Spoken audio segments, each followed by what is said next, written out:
وكل محدثة بدعة وكل بدعة ضلالة وكل ضلالة في النار.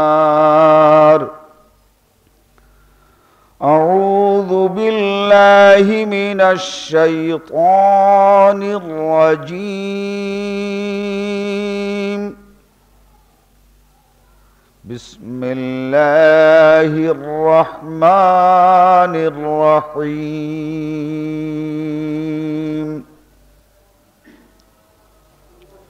كتب عليكم الصيام كما كتب على الذين من قبلكم لعلكم تتقون.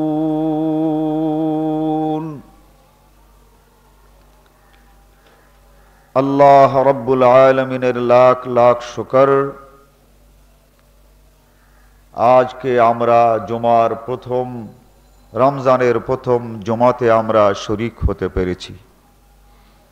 নবী মুহাম্মদুর রাসূলুল্লাহ সাল্লাল্লাহু আলাইহি ওয়াসাল্লামের উপরে লাখো সালাত ও সালাম, যার প্রদর্শিত পথ আর হেদায়াত পেয়ে আমরা ন্যায় এবং সত্যকে জানতে বুঝতে পেরেছি, অবলম্বন করার তৌফিক পেয়েছি। আল্লাহ রব্বুল আলামিন ইরশাদ করেন, কুতিবা আলাইকুমুস সিয়াম, তোমাদের উপরে রোজাকে ফরজ করা হলো। এই যে রোজা ফরজ করা হয়েছে, এটা কোনো নূতন কথা নয়। কামা কুতিবা আলাল্লাযীনা মিন ক্বাবলিকুম, তোমাদের আগেও যারা মুসলমান ছিল তাদের উপরেও এই রোজা ফরজ করা হয়েছিল। তাদের উপরে রোজা ফরজ করা হয়েছিল, আর আজ তোমাদের উপরে রোজা ফরজ করা হচ্ছে। এর লক্ষ্য আর উদ্দেশ্য হচ্ছে লাআল্লাকুম তাত্তাকুন, যাতে করে তোমরা মুত্তাকি হতে পারো। আগে আল্লাহ তাআলা বলেছেন, ইয়া আইয়ুহাল্লাযীনা আমানু, হে ঈমানদারগণ, তোমরা যাতে মুত্তাকি হতে পারো তার জন্যই তোমাদের উপরে এই রোজা ফরজ করা হয়েছে। ঈমানদার তাদেরকেই বলা হয় যারা বিশ্বাস করে। আল্লাহ রব্বুল আলামিন যে বিষয়ের উপরে ঈমান আনতে বলেছেন, বিশ্বাস করতে বলেছেন, সেই বিষয়গুলির উপরে যারা বিশ্বাস করে তাদেরকে বলা হয় ঈমানদার। আল ঈমানু বিজউন ওয়া সিত্তুনা শুবাতান, ঈমানের বিষয় অনেকগুলো নয়। ঈমানের বিষয় হলো 60টি। এই 60টি বিষয়কে বিশ্বাস করার নামই হচ্ছে ঈমান। নবী মুহাম্মদুর রাসূলুল্লাহ সাল্লাল্লাহু আলাইহি ওয়াসাল্লাম পরে আবার ঈমানের বিষয়গুলো আল্লাহ রব্বুল আলামিনের নির্দেশে বাড়িয়েছেন। সেখানে বলেছেন ঈমানের বিষয় হচ্ছে 70টা। বুখারী শরীফের মধ্যে পাওয়া যাবে 60টা, এবং মুসলিম শরীফের মধ্যে পাওয়া যাবে আরো 10টা বেশি। এই 70টা বিষয় হচ্ছে ঈমান, এর বাইরে আর ঈমান নাই। এই 70টা বিষয় এর উপরে বিশ্বাস করার নামই হচ্ছে ঈমান আনা। আর যারা ওই 70টা বিষয়ের উপরে ঈমান এনেছে তাদেরকেই বলা হয় ঈমানদার। আর ওই 70টা বিষয়ের উপরে যারা ঈমান আনে নাই তাদেরকে ঈমানদার বলা হয় না। এমনকি তার একটি বিষয়ের উপরেও যদি কেউ ঈমান না আনে তাহলে তাকে ঈমানদার বলা হবে না এবং তাকে ইমানদার বলা যাবে না। আমাদের দেশের যে কারেন্সি আছে টাকা, 100 পয়সায় একটি টাকা হয়, 1 টাকা হয় 100 পয়সায়। কোনো ব্যক্তি যদি 99টি পয়সাও একত্রিত করে বলে 1 টাকা, তাহলে কেউ তা মানতে প্রস্তুত হবে না। ওটা 99 পয়সা হয়েছে, 1 টাকা হয় নাই। আরেকটি পয়সা যখন ওর সঙ্গে যোগ করা হবে তখনই হবে ওটা 1 টাকা। ঠিক এমনি করে ইমানের এই 70টি বিষয়ের একটি বিষয়ের প্রতি যদি কেউ ইমান পোষণ না করে তাহলে তাকে ইমানদার বলা হবে না। ওই 70টি বিষয় আপনারা মিশকাত শরীফ, যেটার অনুবাদ হয়েছে মৌলানা নূর মোহাম্মদ আজমি সাহেব তর্জমা করেছেন, আপনারা এখানে এই 70টা বিষয় পরিপূর্ণরূপে পাবেন এবং সেগুলো দেখে আপনারা প্রত্যেকেই নিজের ঈমানকে সতেজ, সবল এবং পূর্ণাঙ্গ করবেন। যা হোক, আল্লাহ রাব্বুল আলামিন প্রথমে বলেছেন ইয়া আইয়ুহাল্লাযীনা আমানু, হে ঈমানদারগণ, কুতিবা আলাইকুমুস সিয়াম, রোজা তোমাদের উপরে ফরজ করা হয়েছে, কামা কুতিবা আলাল্লাযীনা মিন ক্বাবলিকুম, তোমাদের আগে যারা মুসলমান ছিল তাদের উপরেও রোজা ফরজ করা হয়েছিল, লাআল্লাকুম তাত্তাকুন, রোজা এজন্য ফরজ করা হয়েছে যাতে করে তোমরা মুত্তাকি হতে পারো। মুত্তাকি শব্দটা এসেছে তাকওয়া থেকে, আর তাকওয়া শব্দটি এসেছে ওয়াকয়ুন থেকে। ওয়াকয়ুন শব্দের অর্থ হচ্ছে বেঁচে থাকা, আর তাকওয়া এর অর্থ হচ্ছে ভয়ের সঙ্গে বেঁচে থাকা। ভয় করা আর বেঁচে থাকা এর নাম হচ্ছে তাকওয়া। আল্লাহকে ভয় করা এবং আল্লাহ যে সকল কাজ করতে নিষেধ করেছেন সেই সকল কাজ না করার নামই হচ্ছে তাকওয়া। আর যে ব্যক্তি এই তাকওয়াকে অবলম্বন করে, আল্লাহ যা করতে নিষেধ করেছেন, নবী মুহাম্মদুর রাসূলুল্লাহ সাল্লাল্লাহু আলাইহি ওয়াসাল্লাম যা করতে নিষেধ করেছেন সেই কাজগুলো আল্লাহকে ভয় করে যারা করে না তাদেরকে বলা হয় মুত্তাকি। মুত্তাকি বলা হয় যে বেঁচে থাকে তাকে। কি থেকে বেঁচে থাকবে? আল্লাহকে ভয় করে আল্লাহ যে কাজ করতে নিষেধ করেছেন তার থেকে যে বেঁচে থাকে সেই হচ্ছে মুত্তাকি। নবী মুহাম্মদুর রাসূলুল্লাহ সাল্লাল্লাহু আলাইহি ওয়াসাল্লাম যে কাজগুলো করতে নিষেধ করেছেন কেবলমাত্র আল্লাহকে ভয় করে, সেই কাজগুলো যে করে না তাকে বলা হয় মুত্তাকি। আল্লাহ বলেছেন, হে ঈমানদারগণ, যারা ঈমান এনেছো তোমরা মুত্তাকি হও।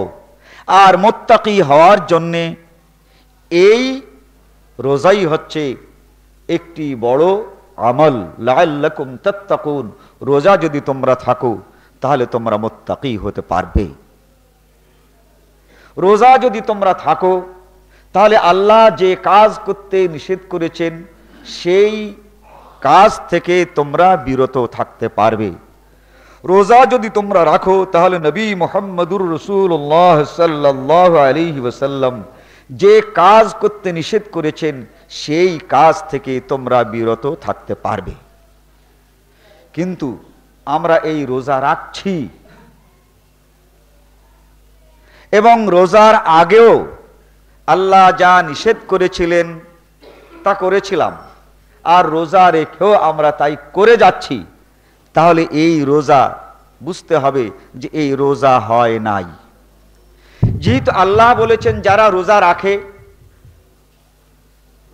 তারা এই সকল কাজ থেকে নিজেকে বিরত রাখে, লাআল্লাকুম তাত্তাকুন।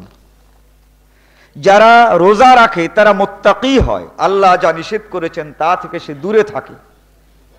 আর আমরা রোজা রাখছি অথচ আল্লাহ যে সকল কাজ করতে নিষেধ করেছেন তা থেকে দূরে থাকতে পারি নাই।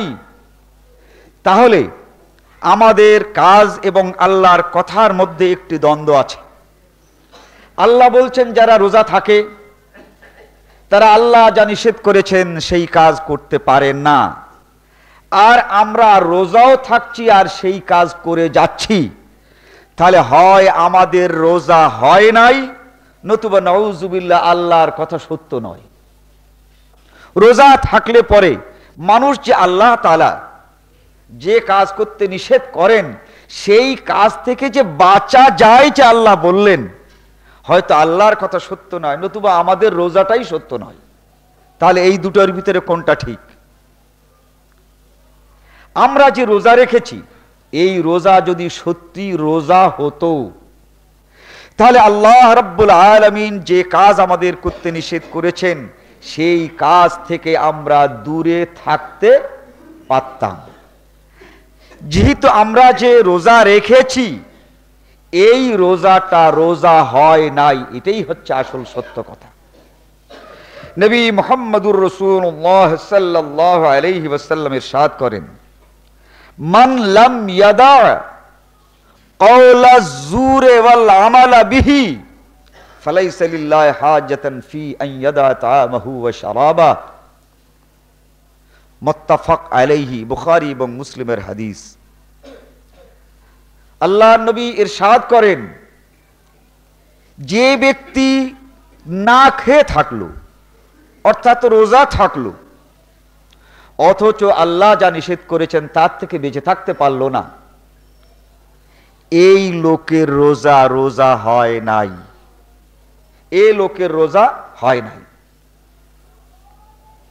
মান লাম ইয়াদা কাওলা যুর, যে রোজার আগেও মিথ্যা কথা বলেছিল, যে ব্যক্তি রোজার আগেও আল্লাহ যে কথা পছন্দ করেন না সেই সকল কথাগুলো বলেছিল। নবী মুহাম্মদুর রাসূলুল্লাহ সাল্লাল্লাহু আলাইহি ওয়াসাল্লাম পছন্দ করেন না সেই সকল কথাগুলো বলেছিল। মান লাম ইয়াদা কাওলা যুর, সেই কথাগুলো যে ছাড়তে পারলো না। ওয়াল আমালা বিহি, আল্লাহ যে কাজ পছন্দ করেন নাই সেই কাজগুলো ছাড়তে পারে নাই। নবী মুহাম্মদ সাল্লাল্লাহু আলাইহি ওয়াসাল্লাম যে কাজ পছন্দ করেন নাই সেই কাজ ছাড়তে পারেন নাই, অথচ সে রোজা রেখেছে, তার এই রোজা হয় নাই। তাহলে কি হয়েছে? কাম মিন সাইমিন লাইসা লাহু মিন সিয়ামিহি ইল্লা যামআন, তার এই রোজা কেবলমাত্র না খেয়ে থাকার কষ্টই হয়েছে। পান না করে পিপাসায় কষ্ট করার কষ্ট হয়েছে, ক্ষুধায় কষ্ট করার কষ্ট হয়েছে, এই লোকের রোজা হয় নাই। তার যদি প্রকৃত পক্ষে রোজাটা রোজাই হতো তাহলে লাআল্লাকুম তাত্তাকুন, সত্যই সে আল্লাহ যা নিষেধ করেছেন তার থেকে সে দূরে থাকতো। আল্লাহর নবী যা থেকে দূরে থাকতে বলেছেন তা থেকে দূরে থাকতো। অতএব তার এটা না খেয়ে থাকার কষ্ট করা এবং এটা হয়েছে তার পিপাসায় কষ্ট করা, রোজা তার হয় নাই। কেন রোজা হয় নাই? এই রোজার মধ্যে একটি রোজাদার সব সময় সতর্ক থাকে যেন তার রোজা ভেঙে না যায়। তাই জিজ্ঞাসা করে অনেক মশলা যে হুজুর নাকে পানি দেওয়ার সময় যদি নাকের ভিতরেই পানি চলে যায় রোজা কি আমার থাকবে না যাবে? এ মশলা জিজ্ঞাসা করে। রোজার সময় উজু করতে গিয়ে হাঁটুর উপরে কাপড় উঠে গেছে, এতে কি আমার রোজা থাকবে না যাবে? কালকে একজনে আসছে যে রোজার সময় নখ কাটলে রোজা যাবে না থাকবে, নখ কাটলে। এর সঙ্গে রোজার কোনো সম্পর্ক নাই। রোজার সম্পর্কে এত সতর্ক কেন? সে চায় যেন রোজা তার ভেঙে না যাক। যেহেতু আল্লাহ তাআলা বলেছেন যে রোজায় যদি কেউ কিছু খেয়ে বসে তাহলে রোজা ভেঙে যাবে, রোজার মধ্যে যদি কেউ পান করে তাহলে রোজা নষ্ট হয়ে যাবে, রোজার মধ্যে যদি কেউ গীবত করে তাহলেও তার রোজা নষ্ট হয়ে যাবে। এই তিনটি কথা ছাড়া আল্লাহ তাআলা রোজা ভঙ্গের আর কোনো কারণ দর্শান নাই। আর বলেছেন কোনো ব্যক্তি যদি বমি করে ফেলে, এই বমি করলেও তার রোজা নষ্ট হয়ে যাবে। তবে বমি করার পর যদি বমি তার না আসে তাহলে ওই দিন আর তার কিছু খাওয়া পান করা চলবে না। যা হোক, এখন এই রোজা ভাঙ্গার মশলা কতটা জানার জন্য আসে। এক লোক এসেছেন যে ভাই স্যালাইন যদি আমি না দেই তাহলে কিন্তু রোজা থাকতে পারবো না, এটা কি দিতে পারবো? দেখছেন রোজা সম্পর্কে কত সতর্ক, অথচ আল্লাহ রাব্বুল আলামিন খাওয়া পান করা আর স্ত্রী সহবাস করা আর এই বমি করে, এই তো কয়েকটি কথা বলেছেন। এর ভিতরে কিন্তু স্যালাইন নাই, ইনজেকশন নাই। কিছু হুজুররা এর ভিতরে ইনজেকশন আর স্যালাইন নেওয়াও ঢুকিয়েছেন। এই স্যালাইন নেওয়া এবং ইনজেকশন নিলে কারো রোজা যাবে না, যেহেতু এটা খাওয়া এবং পান করা আর বমি করার মধ্যে পড়ে না। এটা স্ত্রী সহবাসের মধ্যে পড়ে না, কে ইনজেকশন নিল এটা তার মধ্যে পড়ে না। অতএব এই কিয়াস করে এই রোজাদারকে কষ্ট দেওয়ার কোনো অর্থ হবে না। কেউ বলে যদি গ্লুকোজ ইনজেকশন নেয় এতে শক্তি বৃদ্ধি হবে। তো ভাই, শক্তি বৃদ্ধি করতে আল্লাহ রাব্বুল আলামিন নিষেধ করেন নাই। আল্লাহ রাব্বুল আলামিন নবী মুহাম্মদ সাল্লাল্লাহু আলাইহি ওয়াসাল্লামের মাধ্যমে বলেছেন, আল মুমিনুল কবি আহাব্বু ইলাল্লাহি মিন মুমিনিজ যায়ীফ। দুর্বল মুসলমানের চেয়ে শক্তিশালী মুসলমান আল্লাহর সবচেয়ে বেশি প্রিয়। অতএব আপনি এই শক্তি বৃদ্ধি করার জন্য যা ইচ্ছা করুন, সেটা যদি খাওয়া না হয়, সেটা যদি পান করানো হয়, সেটা যদি স্ত্রী সহবাস না হয়, সে যদি বমি না হয়, সেটা যদি গীবত না হয়, তাহলে আপনার এই শক্তি বৃদ্ধি করা কিছুতেই নিষেধ নাই। কিয়াস করে তো অনেক কথা বলা যায়, আর এটা কিয়াসি মশলা, এই মশলা আমাদের মানার কোনো প্রশ্ন ওঠে না। তো যা হোক, এই রোজা সম্পর্কে আমরা সতর্ক, তার কারণ রোজাতে আল্লাহ তাআলা খেতে নিষেধ করেছেন। মনে হয় রোজাদারদের জন্য আল্লাহ তাআলা আর কোনো কাজ নিষেধ করেন নাই। এই রোজাদারের জন্য আর কোনো কাজ নিষেধ নাই, কেবলমাত্র রোজা থেকে খাওয়াই নিষেধ। আর যেন এই রোজাদারকে বাজারে গিয়ে মাপে কম দেওয়া, এটা বোধহয় আল্লাহ তাআলা নিষেধ করেন নাই। এরপরে 12 টাকা বা 10 টাকার আলু আজকে 18 টাকা করা, এটা আল্লাহ তাআলা নিষেধ করেন নাই। এই 6 টাকার বেগুন 18 টাকা করা, এটা কিন্তু আল্লাহ নিষেধ করেন নাই বোধহয়। সে রোজা থাকে আর খাওয়ার পান করা এইটা নিষেধ, এইটা কোনো রকমের না হয় খুব সতর্ক। আর বাকি কাজ সম্পর্কে তার কোনো সতর্কতা নাই, সে যত পারে তত করুক, এটাই হচ্ছে তার প্রত্যাশা। লাআল্লাকুম তাত্তাকুন, এই রোজা এই জন্য ফরজ করা হয়েছে। আল্লাহ যে কাজগুলো নিষেধ করেছেন প্রত্যেকটি কাজ তার এই রোজা রেখে মনে পড়বে। সেজন্য আমি রোজা রেখে খাবো না, এটাও যে আল্লাহ নিষেধ করেছেন। ভালো জিনিসের সঙ্গে ভেজাল মিশাবো না, এটাও সেই আল্লাহই বলেছেন। এই বাকি 11টি মাসে একটি লোক আল্লাহ রাব্বুল আলামিনের হুকুম যত জায়গাতে অমান্য করে, রসুলের হুকুম যত জায়গাতে অমান্য করে, এই রোজা রেখে সেইগুলোকে স্মরণ করে এই 1 মাস রোজার মধ্যে তাকে পরিশুদ্ধ করে বাকি আগামী 11 মাস চলার জন্যই আল্লাহ রাব্বুল আলামিন এই রোজাকে ফরজ করেছেন। অথচ রোজার আসল উদ্দেশ্যটা ভুলে শুধুমাত্র সতর্ক থাকি এর ভিতরে খাওয়া আর পান করা যেন না হয়ে যায়। এই খাওয়া আর পান করা যেমন নিষেধ, তেমন করে এক ব্যক্তিকে গালি দেওয়াও নিষেধ। খাওয়া এবং পান করা যেমন নিষেধ, এক ব্যক্তিকে আঘাত করাও তেমন নিষেধ। খাওয়া এবং পান করা যেমন নিষেধ, তেমনি করে কোনো ব্যক্তির গীবত করাও নিষেধ। খাওয়া এবং পান করা যেমন নিষেধ, তেমন করে এই রকমের শত শত নিষেধ আল্লাহ রাব্বুল আলামিনের রয়েছে। ওই নিষেধাজ্ঞা যেত আমরা স্মরণ করি আর ওই নিষেধাজ্ঞা থেকে যেন আমরা বিরত থাকতে পারি, তারই জন্য এই রোজা আল্লাহ তাআলা ফরজ করেছেন লাআল্লাকুম তাত্তাকুন। কিন্তু রোজা তো চলে গেল 4টে 5টা, আমরা কি ভেবে দেখেছি কতটা গেল? নবী মুহাম্মদুর রাসূলুল্লাহ সাল্লাল্লাহু আলাইহি ওয়াসাল্লাম বলেন, عن أبي هريرة رضي الله تعالى عنه قال قال رسول الله صلى الله عليه وسلم من صام إيمانا واحتسابا غفر له ما تقدم من ذنبه নবী মুহাম্মদুর রাসূলুল্লাহ সাল্লাল্লাহু আলাইহি ওয়াসাল্লাম বলেন, যে ব্যক্তি এই রোজা হিসাব নিকাশ করে রাখবে, রোজার উপরে ঈমান এনেছে, এটা আল্লাহ রাব্বুল আলামিনের বিধান, এরপরে ইহতিসাবা, সে হিসাব করেছে, হে আল্লাহ রোজার আগে তোমার এই সকল নিষেধাজ্ঞা আমি অমান্য করেছি, কিন্তু রোজা রেখেছি আর একটা করে আমি এইগুলো বাদ দিতে শুরু করেছি, হে আল্লাহ তুমি আমাকে এইগুলো বাদ দেওয়ার তৌফিক দাও। এভাবে যে ব্যক্তি দৃঢ়তার সাথে আর একটি একটি অপরাধকে স্মরণ করে সে অপরাধ ছাড়বার জন্য আল্লাহর কাছে তৌফিক চাবে এবং ছাড়তে চাইবে, আল্লাহ বলেন গুফির লাহু মা তাকাদ্দামা মিন যামবি, তার অতীতের জীবনে আল্লাহকে যত জায়গাতে অমান্য করেছে, রাসূলকে যত জায়গাতে অমান্য করেছে, আল্লাহ বলেন ওই প্রথম রোজার দিন যদি সে হিসাব করে এইভাবে রোজা রাখে, গুফির লাহু মা তাকাদ্দামা মিন যামবি, তার জীবনের সকল গুনাহগুলোই আমি ক্ষমা করে দেব। গুফির লাহু, আল্লাহ তাআলা মাফ করে দেন।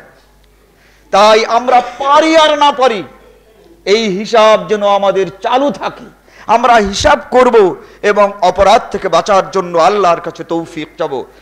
এই হাদিসটি মুত্তাফাক আলাইহি হাদিস, মান সামা ঈমানান ওয়া ইহতিসাবা গুফিরা লাহু মা তাকাদ্দামা মিন যামবি, জীবনের সকল গুনাহ খাতা প্রথম রোজাতেই আল্লাহ তাআলা মাফ করে দেওয়ার এই ওয়াদা আমাদের সঙ্গে করেছে। অতএব সামনের এই রোজাগুলো যদি আমরা এভাবে হিসাব নিকাশ করে আমরা করতে থাকি, আল্লাহ রাব্বুল আলামিন নিশ্চয়ই আমাদেরকে তৌফিক দান করবেন। আল্লাহ রাব্বুল আলামিন তার রাসূলের মাধ্যমে ইরশাদ করেন, ইযা দাখালা রমাযান ফুতিহাত আবওয়াবুর রাহমা, এই রমজান যখন শুরু হয় তখন তোমাদের জন্য আমি রহমতের দুয়ার খুলে দেই, আর রমজান যতদিন থাকবে এতদিন পর্যন্ত এই দুয়ার আমি কখনোই বন্ধ করব না। তোমরা যে রহমত চাও আল্লাহর কাছে চাও, আল্লাহ রাব্বুল আলামিন দেবেন। ওয়া ফুতিহাত আবওয়াবুল জান্নাহ, এবং জান্নাতের দুয়ারও আল্লাহ তাআলা খুলে রাখবেন। যে ব্যক্তি জান্নাতের আমল করে এই জান্নাতে প্রবেশ করতে চাইবে, এই আমল নামায় তার এই জান্নাতের আমল লেখা হবে, এই জান্নাত আর জান্নাতের দুয়ার বন্ধ করা হবে না। ওয়া গুল্লিকাত আবওয়াবু জাহান্নাম, জাহান্নামের দরজা বন্ধ করে দেওয়া হয়। অর্থাৎ জাহান্নামে যেতে পারে বান্দা যে সকল আমল করে, সেই সকল আমল যদি করেও আল্লাহ রাব্বুল আলামিন জাহান্নামে পাঠাবার জন্য অপেক্ষা করতে থাকেন এই রমজানের শেষ পর্যন্ত। আউয়ালুহু রাহমাতুন, এই রহমতের মধ্যে সে যদি আল্লাহর কাছে তওবা করে, হে আল্লাহ আমি ভুল করেছি, আমি অপরাধ করেছি, তুমি আমাকে মাফ করে দাও, আল্লাহ তাআলা ওয়াদা করেন আমি তাকে মাফ করে দেই। ওই জাহান্নামের দরজা বন্ধ করার অর্থ হচ্ছে এই যে আমি তাকে মাফ করে দেই, আর জাহান্নাম তার জন্য যেটা রাখা হয়েছিল সেটার দরজা বন্ধ হয়ে যায়, আর সেটা খোলা হয় না। আওসাতুহু মাগফিরাতুন, মাঝের 10 দিন সে আরো আল্লাহর কাছে ক্ষমা চাক, আল্লাহ ক্ষমা করে দেবেন, জাহান্নামে তাকে পাঠাবেন না। ওয়া আখিরুহু ইতকুম মিনান নিরান, আর শেষ 10 দিনও এই জাহান্নামের আগুন থেকে বাঁচবার, এই শেষ 10 দিনও যদি তারা আল্লাহর কাছে ক্ষমা চায়, আল্লাহ রাব্বুল আলামিন ক্ষমা করে দেবেন। এই হচ্ছে রমজানের মাসের ফজিলত। আউয়ালুহু রাহমাতুন ওয়া আওসাতুহু মাগফিরাতুন ওয়া আখিরুহু ইতকুম মিনান নিরান। আল্লাহ রাব্বুল আলামিন এই যে রোজা আমাদের উপরে ফরজ করেছেন, এই রোজা কিন্তু দারুণ ঈমানের একটি পরীক্ষা, এর একটি ঐতিহাসিক পটভূমি আছে। নবী মুহাম্মদুর রাসূলুল্লাহ সাল্লাল্লাহু আলাইহি ওয়াসাল্লাম হিজরত করে মদিনায় আসলেন। আসার পর মক্কাবাসীরা মদিনাবাসীদেরকে শাসাতে লাগলো যে আমরা এই মদিনা আক্রমণ করে মদিনাকে শেষ করে দেব, সেখানে মুসলমানদের সকল আশ্রয় আমরা ধ্বংস করে দেব। মক্কা থেকে এই শাসানি মদিনায় পৌঁছতে লাগলো। নবী মুহাম্মদুর রাসূলুল্লাহ সাল্লাল্লাহু আলাইহি ওয়াসাল্লাম একটি যুদ্ধের জন্য প্রস্তুতি গ্রহণ করতে লাগলেন। মুসলমান হয়েছে সেখানে অনেক, কিন্তু যুদ্ধে উপস্থিত হয়ে যুদ্ধ করার মতো দৃঢ়তা ইমানদারদের কার কার মধ্যে এসেছে আর কার কার মধ্যে আসে নাই, এই ব্যাপারে নবী মুহাম্মদুর রাসূলুল্লাহ সাল্লাল্লাহু আলাইহি ওয়াসাল্লাম কোনো সিদ্ধান্ত গ্রহণ করতে পারছেন না। সকলেই কিন্তু ইমানদার, ইমান এনেছেন সকলেই, কিন্তু যুদ্ধের ময়দানে দৃঢ় থাকতে পারবেন এই চারিত্রিক দৃঢ়তা, ইমানের দৃঢ়তা না, চরিত্রের দিক থেকে এই দৃঢ়তা কার আছে আর কার নেই, এটা আল্লাহর নবী বুঝতে চান, কিন্তু বুঝবার কোনো উপায় আল্লাহর নবীর কাছে ছিল না। চারিত্রিক দৃঢ়তা এভাবেই আমরা বুঝতে পারি। মনে করুন একটি মব, একটি ভিড়, বোম, মানে মস্তানরা বোম ফেলতেছে, দেখবেন কেউ কাতারের একদম পেছন থেকে দৌড় মারছে, আর সামনের একজন সে কিন্তু দাঁড়িয়ে আছে যে বোম আসছে এগুলো কি পটকা না বোম। যে 8টা 10টা শেষ হয়ে যাচ্ছে তখন সামনের একটা লোক বুঝতে পারছে ওর একটাও বোম না, সব পটকা। ও লোক কিন্তু সামনের দিকে হাঁটা দিল, কিন্তু আর এক লোক একেবারে পেছনে ছিল, আওয়াজের সাথে সাথে কিন্তু ওই 200 হাত দূরের থেকেই দৌড়। সব কিন্তু একই কাতারের লোক। একটা লোকের এই চারিত্রিক দৃঢ়তা আছে, হয়তো এই লোকটা ইমানদার নাও হতে পারে, এই লোকটা হিন্দু হতে পারে, বৌদ্ধ হতে পারে, খ্রিস্টান হতে পারে, কিন্তু তার চরিত্রের মধ্যে দৃঢ়তা আছে যে আওয়াজ হলে সব বম হয় না, ওর ভিতরে পটকাও থাকে, বোমও থাকে। আর ওই পাশের এক ইমানদার মানুষ পাগড়ি নিয়ে দৌড়ও দিতে পারে। এক ইলেকশনের সময় পিপুলসের এইখানে বেশ কয়েকজন পাগড়িধারী লোক বলছে, তোমরা সরো, আমরা শহীদ হয়ে যাব। তো এখন ওরা বলছে, চাচা এখান থেকে সরেন, এখানে আমরা বোম মারব, বলে আমরা শহীদ হয়ে যাব। ওরা মনে করছে খালি খালি, যেই একটা ফুটাইছে এই ইল্লাল্লাহ ইল্লাল্লাহ দিয়ে দৌড়। এই আমাদের পিপুলসের এইখানকার ঘটনা। তাই দৌড় দেওয়ার একজনকে বললাম, আপনি দৌড় দিলেন কেন? বলে ভাই বোম টম মারে, ওই একটা যদি এসে মাথায় লাগে, বলে মাথায় তো পাগড়ি আছে, ওটা টাকাবে না। বন্ধুগণ, এ হচ্ছে চারিত্রিক দৃঢ়তা আর ইমানের দৃঢ়তার পার্থক্য আছে। তো আল্লাহর নবী ইমানের দিক থেকে অনেকেই ইমানদার, কিন্তু এই আক্রমণে, আকস্মিকতায় কে দৃঢ় থাকতে পারে আর আকস্মিকতায় কে ভীত হয়, এটা কিন্তু চারিত্রিক ব্যাপারে। এই চারিত্রিক দৃঢ়তা আল্লাহর নবী দেখতে চাইছিলেন, আর তিনি চাইছিলেন এই চারিত্রিক দিক থেকে যারা সবল তাদেরকে তিনি প্রথম কাতারে রাখবেন। কিন্তু এটা তো অন্তরের ব্যাপার, এটা তো আল্লাহ ছাড়া আর কেউ বলতে পারে না। জিবরাইল আলাইহিস সালাতু ওয়াস সালাম এসে বলে দিলেন যে হে আল্লাহর নবী, সমাধান হয়ে গেছে। খুব তো চিন্তা করছেন। বলে কি? বলে এই কুতিবা আলাইকুমুস সিয়াম কামা কুতিবা আলাল্লাযীনা মিন ক্বাবলিকুম লাআল্লাকুম তাত্তাকুন। এই রোজা ফরজ করে দিয়েছেন আল্লাহ। এরপরে আল্লাহ তাআলা বলছেন ওয়ালাল্লাযীনা ইউতিকুনাহু ফিদিয়াতুন তাআমু মিসকিন। যারা রোজা রাখার ক্ষমতা রাখো, রোজা রাখতে পারো, একদিন পুরোপুরি না খেয়ে থাকতে পারো, ফিদিয়াতুন তাআমু মিসকিন, তারা যদি রোজা না রেখে একদিন একজন গরিব মানুষকে খাওয়ায় দাও, তাহলে রোজার ফরজ আদায় হয়ে যাবে। ওয়ালাল্লাযীনা ইউতিকুনাহু ফিদিয়াতুন তাআমু মিসকিন। এই আয়াত নাজিল হলো শাবানে, রোজার আগের মাসে। এখন রোজা যখন শুরু হলো, দেখা গেল এক শ্রেণীর লোক দুর্বল, তারা কিন্তু রোজা ছাড়ছেন না, তারা সকলেই রোজা রাখছেন। আবার কিছু কিছু লোক পকেটে পয়সা আছে, সবল, না খেয়ে থাকার কষ্ট সহ্য না করে ডেকে একদিন একজন মিসকিনকে খাওয়াই দিচ্ছেন। ঈমান কিন্তু সকলের আছে।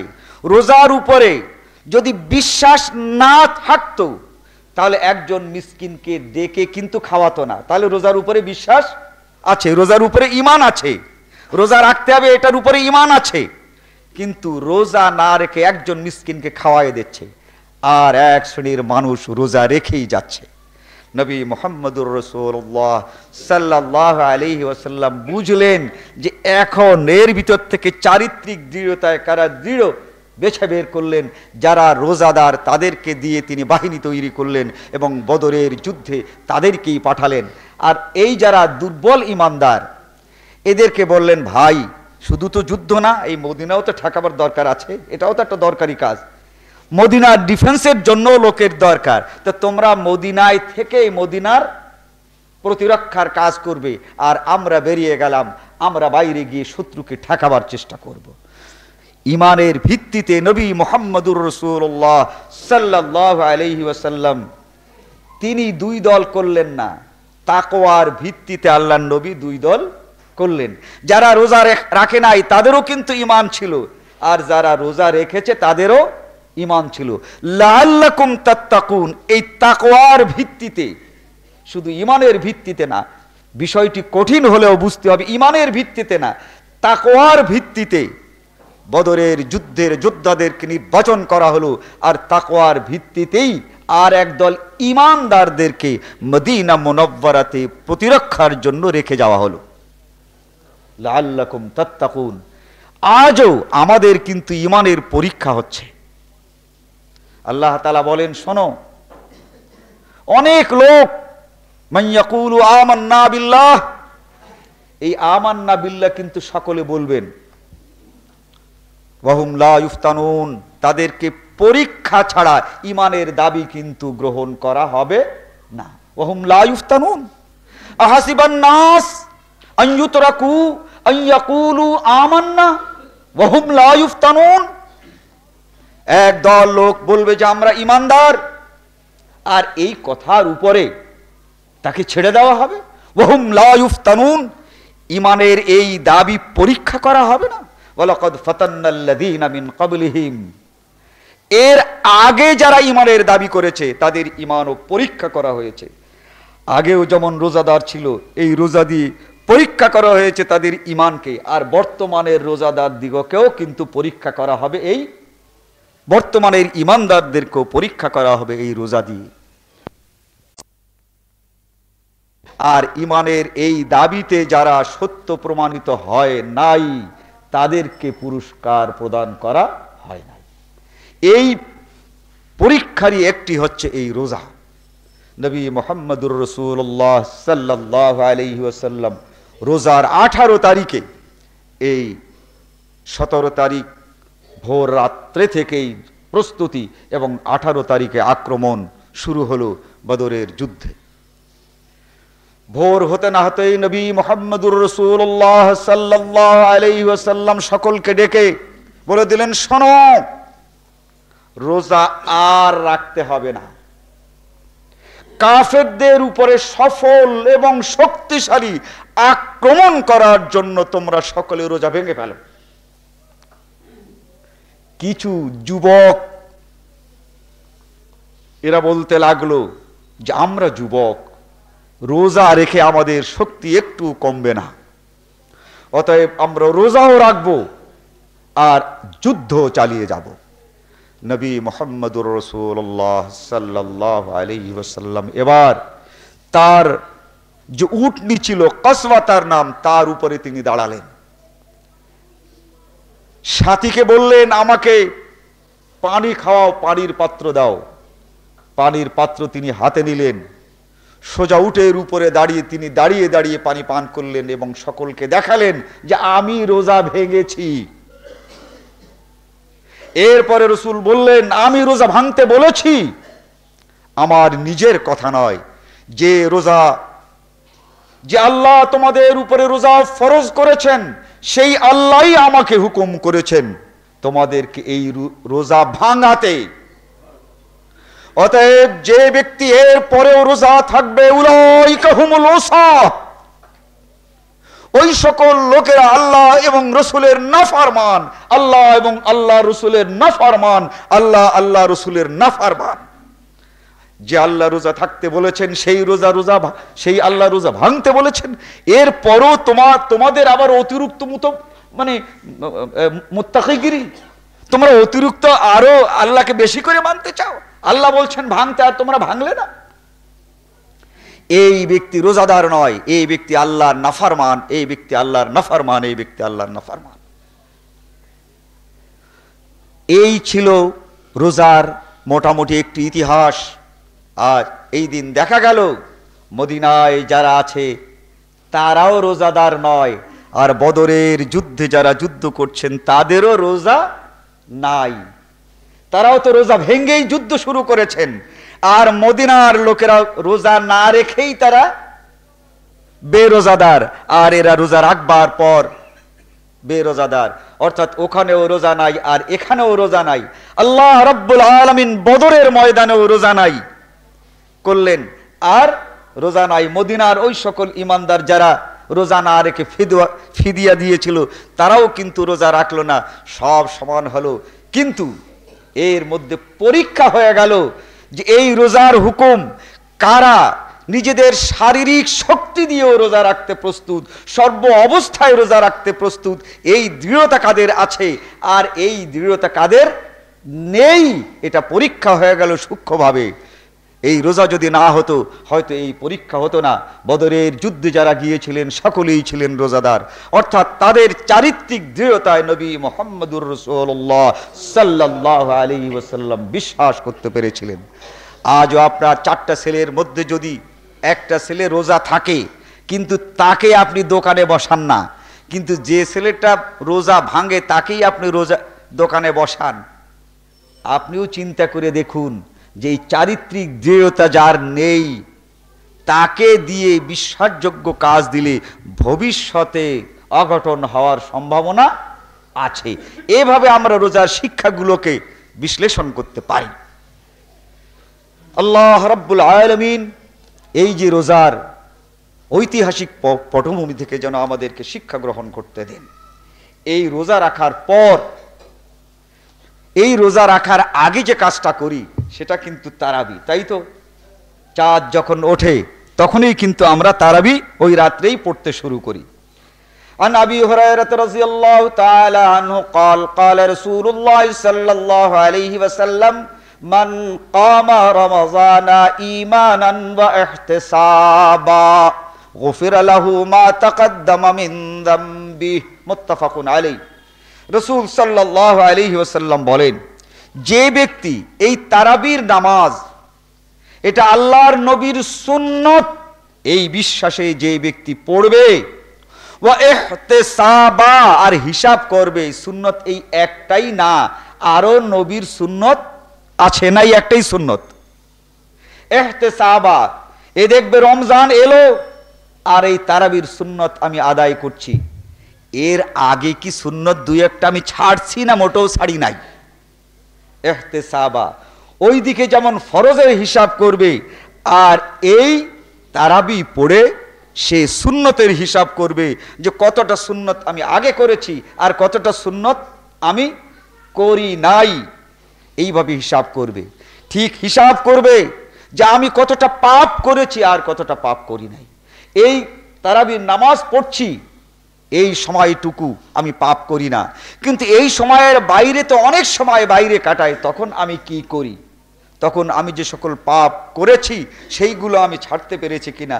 এইভাবে ঈমানান ওয়া ইহতিসাবা, ঈমান আল্লাহর উপরে বিশ্বাস, আমলের উপরে বিশ্বাস, আর হিসাব নিকাশ করে যে ব্যক্তি এই তারাবি পড়বে, গুফিরা লাহু মা তাকাদ্দামা মিন যামবি, আল্লাহর নবী বলেন যে আল্লাহ তাআলা ইরশাদ করেন তার জীবনের সকল গুনাহ খাতা আল্লাহ রাব্বুল আলামিন maaf করে দেবেন। গুফিরা লাহু মা তাকাদ্দামা মিন যামবি। এক শ্রেণীর লোকেদের প্রশ্ন হয়, তার কারণ আমার কাছেই তো প্রশ্ন বেশি আছে, রোজা রেখে যখন তার জীবনের সকল গুনাহ খাতা maaf হয়ে গেল, তো তারাবিতে আবার maaf হবে কি? আমার তো সবই maaf হয়ে গেছে। বন্ধুগণ, আপনার সংসার চালাবার জন্য আপনার জমিতে যে ধান হয় তা ধরেন 100 মণ, কিন্তু আপনার ধান হয়েছে 1500 মণ, তো বাকিটা তো ফেলে কেউ দেয় না, এটা তো আমার অতিরিক্ত আয়। আর অতিরিক্ত আয় যার হয় সে ব্যক্তি কিন্তু পারিপার্শ্বিক দিক থেকে একটু ভালো থাকে। এইভাবে যার গুনাহ খাতা মাফ হয়ে যাওয়ার পর অতিরিক্ত আমল থাকবে, সে জান্নাতের মধ্যে একটু ভালো জান্নাতে থাকবে, একটু ভালো খাওয়া দাওয়া বেশি করবে। যার টাকা পয়সা বেশি, যার সম্পদ বেশি, সেই তো আরামে থাকে। এটাকে বলা হয় ফজিলত। মাফ হলো, মাফ হওয়ার পরেও যদি আমার নেকি থাকে, সেই নেকিটা কি? সেই নেকিটাই আমাকে ফজিলত দান করবে, আমার মান উন্নত করবে, আমার জান্নাতের মান উন্নত করবে, আমার নিজের মান উন্নত করবে। এই মান উন্নয়নের নামই হচ্ছে, যেটা বাংলাতে মান উন্নয়ন বলে, আরবিতে ওনার নাম ফজিলত। অর্থাৎ আমার যদি গুনাহ না থাকে, এরপরে যদি আমি নেকের কাজ করি, এই নেকের কাজ আমার মান উন্নয়ন করবে। আজকে আমরা যদি চিন্তা বিবেচনা করি, তাহলে সকলেই কিন্তু মানের উন্নতি চাই, মান উন্নয়ন চাই। ঠিক তেমনি করে কিয়ামতে যখন জান্নাত পাওয়া যাবে, সকলে কিন্তু এক মানে থাকবে না। জান্নাতবাসীদের সব দুঃখের পরও একটা দুঃখ হবে, আমি যদি দুনিয়ায় এই লোকের মতো আমল করতাম তাহলে ওই জান্নাতটা পেতাম।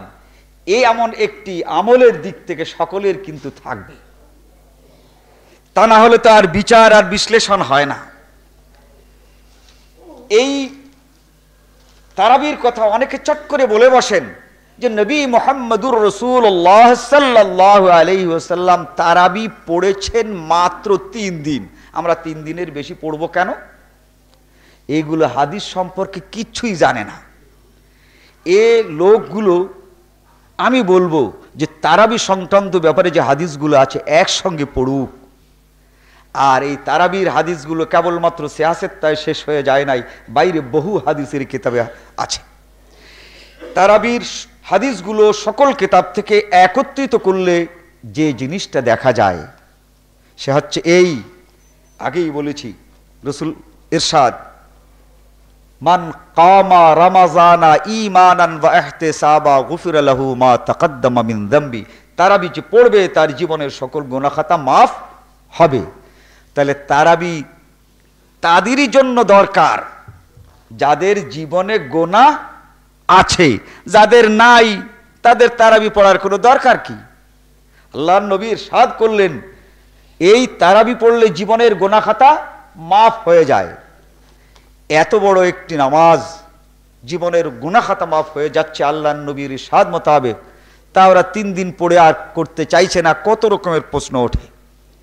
বন্ধুগণ, এই রোজা শুরু হওয়ার সাথে সাথে এই তারাবি রাসূল সাল্লাল্লাহু আলাইহি ওয়াসাল্লাম সুন্নত করেন। এটা প্রত্যেক ব্যক্তি ব্যক্তিগতভাবে পড়তো।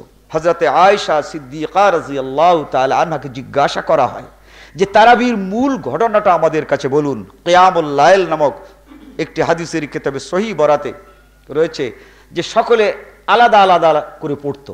তাহলে মনে করেন মসজিদে নববীতে সকলে যদি আলাদা আলাদা করে পড়ে, তো গোটা মসজিদে নববীতে একটি আওয়াজে পরিণত হয়েছে। কিছুদিন পর একদল লোক দেখলো, ভাবলো যে আমার কোরআন শরীফ পড়ার চেয়ে এই লোকের কোরআন শরীফ পড়া ভালো, তাহলে আমি ওনার পেছনে পড়ে কোরআন শরীফ শুনি। এখন আবার ছোট ছোট জামাত শুরু হয়ে গেল। কেউ কেউ ভাবলো আমার যে কয়টা সূরা মুখস্থ আছে এই কয়টা দিয়ে আমি পড়ে শেষ করি, তারপরে যখন আমার কোরআন শরীফ আর মুখস্থ থাকছে না তখন একজনের পেছনে পড়ব। এই করে ছোট্ট ছোট্ট জামাত পরিণত হলো। যত রমজানের দিন বেশি হয় তখন এদিকে কোরআন শরীফ মুখস্থ তো শেষ হয়ে যায়। রমজানের মাঝামাঝি এক একজনের পেছনে বিরাট বিরাট জামাত। যার কেরাত ভালো তার পেছনে জামাত বেশি, আবার যে একটু তাড়াতাড়ি নামাজ পড়ে লোকদেরকে ছেড়ে দেয় তাদের পেছনেও জামাত ছোট না, সেটাও আর একটা বড় জামাত। এইরকম বিভিন্ন জামাতে এইভাবে নামাজ পড়তে শুরু হলো। নবী মুহাম্মদুর রাসূলুল্লাহ সাল্লাল্লাহু আলাইহি ওয়াসাল্লাম মনে মনে ভাবলেন যে সব জামাতটা যদি এক জামাত হতো। এই জন্য একদিন রাসূল সাল্লাল্লাহু আলাইহি ওয়াসাল্লাম বাইরে বেরিয়ে কেউ বললেন না, ওই যে যেমন দেখছেন যে কেউ নামাজ পড়ছে তো অন্যরা তার পেছনে গিয়ে নামাজ পড়ছে, কাউকে ডাক না দিয়ে তিনি নামাজ শুরু করলেন। তো রাসূল সাল্লাল্লাহু আলাইহি ওয়াসাল্লাম যদি নামাজ শুরু করেন পেছনে কেউ আর একাকী হয়? বিরাট জামাত হলো। যারা আগের ছোটখাটো জামাতে পড়ে বেরিয়ে গেছিল তারা শুনলো যে তোমরা কিন্তু একটা হারিয়ে ফেলেছো নিয়ামত। কি? রাসূল নামাজ পড়িয়েছেন, আমরা গতকালকে পড়েছি। ওরা কি আর একা একা পড়ে? সারা মদিনায় শোহরাত হয়ে গেল। দ্বিতীয় দিন আরো বড় জামাত হলো। তৃতীয় দিন আশেপাশের বিভিন্ন গ্রাম থেকেও বহু লোক এসে এই জামাতে শরিক হলো। রাসূল সাল্লাল্লাহু আলাইহি ওয়াসাল্লাম এই জামাতের আগ্রহ দেখে ভয় পেলেন মনে মনে। তিনি বললেন, ফাকালা মা যালা বিকুমুল্লাযী রাআইতু মিন সানিয়াতিকুম, তোমরা যেভাবে এই নামাজটা আগ্রহ সহকারে পড়ছো, হাত্তা খাশিতু আন ইউকতাবা আলাইকুম, আমার ভয় হচ্ছে এই নামাজটা তোমাদের উপরে ফরজ হয়ে যায় নাকি। আমার ভয় হয় যে এই নামাজটা তোমাদের উপরে ফরজ হয়ে যেতে পারে।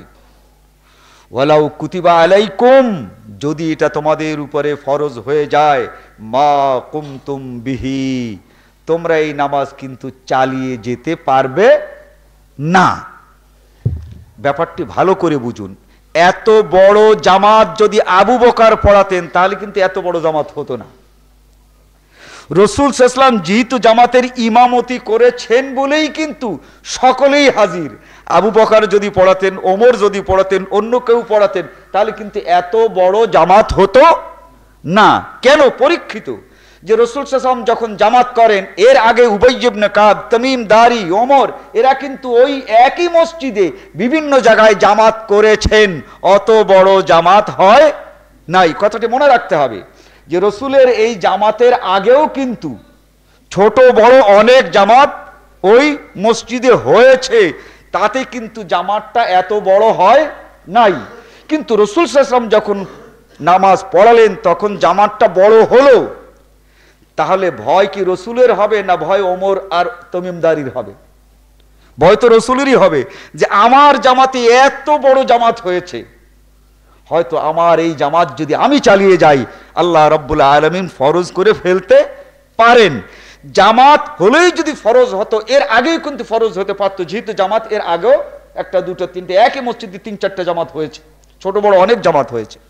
তাই রাসূল সাল্লাল্লাহু আলাইহি ওয়াসাল্লাম বললেন, মা কুমতুম বিহি, এত বড় জামাত করে তোমরা নামাজ পড়তে পারবে না। ফাসাল্লু ইয়া আইয়ুহান নাস ফি বুয়ুতিকুম, তোমরা মসজিদে দরকার নাই, তোমরা সকালে বাড়িতে গিয়ে এই জামাতটি করবে। ফাসাল্লু, সকলকে বললেন তোমরা পড়বে, আইয়ুহান নাস, হে উপস্থিত লোক সকল, ফি বুয়ুতিকুম।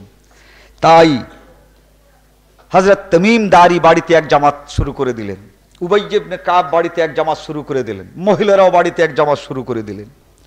কিন্তু যে সকল মানুষদের বাড়ি জামাত করার সুযোগ নাই, জামাত করার মতো জায়গা নাই, তারা মসজিদে নববীতেও পড়তে পারছে না, যেহেতু রাসূল সাল্লাল্লাহু আলাইহি ওয়াসাল্লাম বাড়িতে পড়তে বলেছেন, আর বাড়িতেও জায়গা নাই, তারা পড়বে কোথায়? রাস্তায়। অথচ আল্লাহর নবী বলেছেন রাস্তায় নামাজ পড়া চলবে না। এরা খুব ব্যথা পেতে লাগলেন যে আমরা তাহলে পড়বো কোথায়? যে নামাজটি পড়লে জীবনের সকল গুনাহ খাতা মাফ হয়, সেই নামাজটি পড়ার তা আমাদের আর কোনো সুযোগ নাই, পড়বো কোথায়? সাহাবায়ে কেরাম হযরত আবু হুরায়রা বলেন, কিয়ামুল লাইল 217 নম্বর পৃষ্ঠায় যে কয়টা হাদিস বললাম, আবার এই মসজিদে জড়ো হয়ে একে অন্যের সঙ্গে কানাকানি করছেন। কি করি? বলে কি আর করি, চলো শুরু করি। কি আর করব, শুরু করে দেই। যদি আল্লাহর নবী দেখে বলেন যে চলবে না, তাহলে চলবে না। বলে ওই যে নিষেধ করেছিলেন, বলে দেখো নিষেধ করেছিলেন তাও তো ঠিক, এখন তো নবী জীবিত আছেন, এখন যদি আমরা শুরু করি, এইটা যদি সত্যি সেই নিষেধাজ্ঞা থাকি, তা আবার নিষেধ করবেন। বলে এও তো একটা যুক্তি। বলে ঠিক। এরপরে কয়েকজন সাহাবী মিলে জামাত শুরু করেছেন। হতে হতে হতে হতে ওই যারা দুঃখ করে শুধু মসজিদে আসে, তারা সব জামাত করে, বিরাট জামাত করে নামাজ শুরু করেছেন। তো রাসূল সাল্লাল্লাহু আলাইহি ওয়াসাল্লাম কি শোনেন? কিরাতও শোনেন আর আমিন শোনেন না। রাসূল সাল্লাল্লাহু আলাইহি ওয়াসাল্লাম মাথা উঁচু করলেন, তার যেখানে তিনি বসেছিলেন ইতিকাফ করতে, ওখান থেকে তিনি দাঁড়ালেন। দাঁড়িয়ে আবু হুরায়রাকে জিজ্ঞাসা করলেন, আবু হুরায়রা এরা কি করছে? ইয়া রাসূলুল্লাহ, এরা তো তারাবির নামাজটাই পড়ছে। রাসূল সাল্লাল্লাহু আলাইহি ওয়াসাল্লাম একটু হাসলেন এবং বললেন, আসাবু, ওরা ঠিকই করছে। জিবরাইল আলাইহিস সালাম বলে দিলেন, যেহেতু তারাই যাদের বাড়িতে নামাজ পড়ার জায়গা নাই, যারা দুঃখ করছে, যারা এই নামাজ বাড়িতেও পড়তে পারছে না, অনেক এমন আছে যে তাদের একটা দুটো সূরা মুখস্থ আছে, তারা এই কোরআন শরীফ শুনতেও পারছে না। হে নবী, ফরজ হয়ে যাওয়ার ভয় আপনার উপরে থাকতে পারে, এদের উপরে তো নয়। এদের কাছে কোনো ওহী নাযিল হবে না।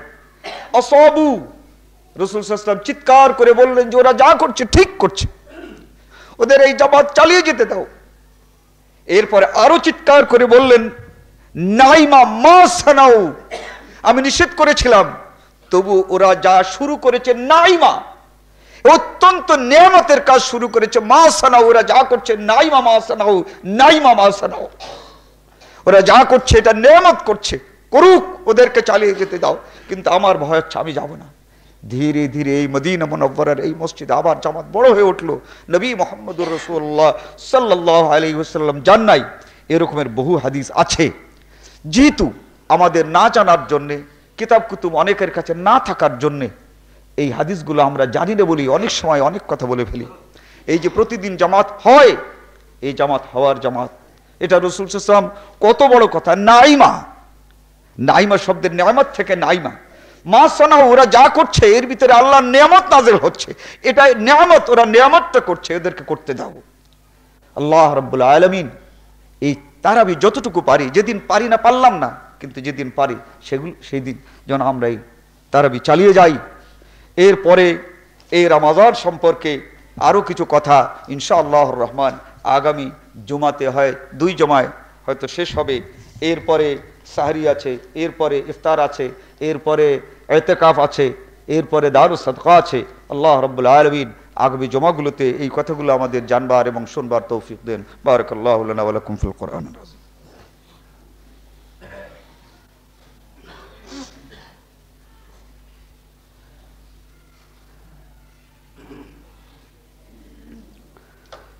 আলহামদুলিল্লাহ নাহমাদুহু ওয়া নাস্তাঈনুহু ওয়া নাস্তাগফিরুহু ওয়া নু'মিনু বিহি ওয়া নাতাওয়াক্কালু আলাইহি ওয়া নাউযু বিল্লাহি মিন শুরুরি আনফুসিনা ওয়া মিন সাইয়্যাতি আমালিনা মান ইয়াহদিহিল্লাহু ফালা মুযিল্লা লাহু ওয়া মান ইউদ্লিলহু ফালা হাদিয়া লাহু ওয়া নাশহাদু আন লা ইলাহা ইল্লাল্লাহু ওয়াহদাহু লা শারীকা লাহু ওয়া নাশহাদু আন্না মুহাম্মাদান আবদুহু ওয়া রাসূলুহু আম্মা বা'দ। আউযু বিল্লাহি মিনাশ শাইতানির রাজীম। বিসমিল্লাহির রহমানির রহিম। ইন্না আল্লাহা ওয়া মালাইকাতাহু ইউসাল্লুনা আলান নবী ইয়া আইয়ুহাল্লাযীনা আমানু সাল্লু আলাইহি ওয়া সাল্লিমু তাসলিমা। আল্লাহুম্মা সাল্লি আলা মুহাম্মাদিন ওয়া আলা আলি মুহাম্মাদিন কামা সাল্লাইতা আলা ইব্রাহিম ওয়া আলা আলি ইব্রাহিম ইন্নাকা হামিদুম মাজিদ। আল্লাহুম্মা বারিক আলা মুহাম্মাদিন ওয়া আলা আলি মুহাম্মাদিন কামা বারাকতা আলা ইব্রাহিম ওয়া আলা আলি ইব্রাহিম ইন্নাকা হামিদুম মাজিদ। এই দুরূদটা মনে মনে পড়ার চেষ্টা করবেন, এই শব্দ যেন না হয়। আপনারা আগামী কালকে বা আজকেও মিশকাত শরীফ, কোরআনের ফজিলত, এইখানে 2টো অনুচ্ছেদ পাবেন। একটা অনুচ্ছেদে কোরআন শরীফের বিভিন্ন সূরার ফজিলত, আয়াতের ফজিলত, আর একটাতে আছে কেবলমাত্র কোরআন শরীফ কেমন করে পড়া যায়, এই পড়ার কৌশল ও ফজিলত। তার মধ্যে হাদিস, মুত্তাফাক আলাইহি হাদিস, অত্যন্ত সহিহ হাদিস। আল্লাহ নবী বলেন, মা আজিনাল্লাহু লিশাইইন আন ইয়াতাগান্না বিল কোরআন, সুর করে আমাকে কোরআন ছাড়া আর কিছু পড়ার অনুমতি দেওয়া হয় নাই। রাসূল সাল্লাল্লাহু আলাইহি ওয়াসাল্লামকে এই দুরূদ পড়ার অনুমতি দেওয়া হয়েছে। দুরূদ তো দোয়া, আমরা যখন রসুলের উপরে দোয়া করি, রসুল কিন্তু নিজের জন্য দোয়া করেছে। এই দোয়াগুলো সুর করে পড়া হয় নাই, জোর করে পড়া হয় নাই, মনে মনে পড়া হয়েছে। এটা মনে মনে পড়বেন। মোহতারাম, আসসালামু আলাইকুম। প্রশ্ন, তারাবির নামাজে যে 4 রাকাত, তারাবির নামাজ যে 8 রাকাত, এটা কোন কিতাবে আছে এবং রাবিকে দয়া করে জানাবেন। একে আজাদ, নব আহলে হাদিস। আপনি আমার রসুল সাল্লাল্লাহু আলাইহি ওয়াসাল্লামের নামাজের যে বিধান সূচিটা, এটা আপনি কিনে নিয়ে যান। 8 রাকাত তারাবি কোথায় কোথায় আছে, কিতাবের নাম, হাদিস নম্বর সহ পাবেন ইনশাআল্লাহ। আল্লাহুম্মা সাল্লি আলা মুহাম্মাদ ওয়া আলা আলি মুহাম্মাদিন কামা সাল্লাইতা আলা ইব্রাহিম ওয়া আলা আলি ইব্রাহিম ইন্নাকা হামিদুম মাজিদ। আল্লাহুম্মা সাল্লি ফাযকুরুনি আযকুরুকুম ওয়াশকুরু লি ওয়া লা তাকফুরুন।